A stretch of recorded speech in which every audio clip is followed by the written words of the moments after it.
The Shape of Water is the latest film by Guillermo del Toro and stars Sally Hawkins, Octavia Spencer, Michael Shannon, Richard Jenkins, Michael Stuhlbarg, and Doug Jones as the Amphibian Man. We're diving in for a spoiler-free review of The Shape of Water right now, but don't forget to subscribe to our YouTube channel, visit us at btglifestyle.com, or follow us on Twitter and Facebook. In The Shape of Water, at a top-secret research facility in the 1960s, a lonely janitor forms a unique relationship with an amphibious creature that is being held in captivity. The Shape of Water takes place in a grimy, dark, weird government science lab where there's clearly a bunch of unsavory things going on. Despite this, the film is full of warmth and dark beauty synonymous with the works of Del Toro. The man is truly an auteur for the ages.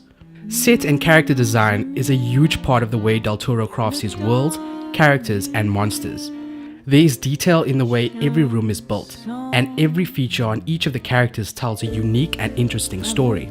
The cinematography in this film is flawless, but the shots are not as iconic as the ones you may remember from Del Toro's earlier films. The performance by each cast member is stellar, and it's hard to point out one that really surpasses the other.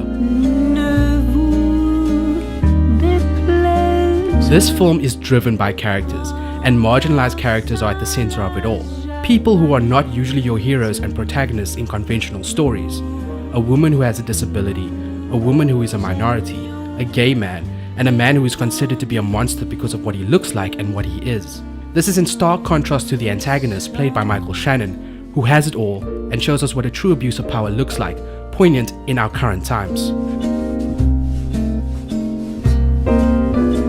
Del Toro's films have always been about monsters, the exploration of monsters and the humanity of monsters, and the monstrous nature of humanity.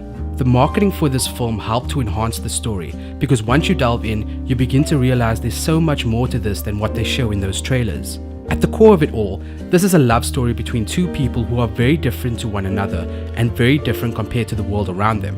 It's also a fairy tale love story, but doesn't shy away from harsh violence and the exploration of sexuality, and has been described as a fairy tale for adults by the director. This is Del Toro after all, and he likes to show life in all its glory and horror and splendor, and we're totally here for all of it. The Shape of Water is a near perfect film, and I'm calling it now. This film is likely to pick up a bunch of awards this season. Del Toro has spent years mastering his craft, building his way up to creating this film, which is truly his masterpiece. There's more to The Shape of Water than some may see on the surface, and for this reason it gets a 9.5 out of 10 from us.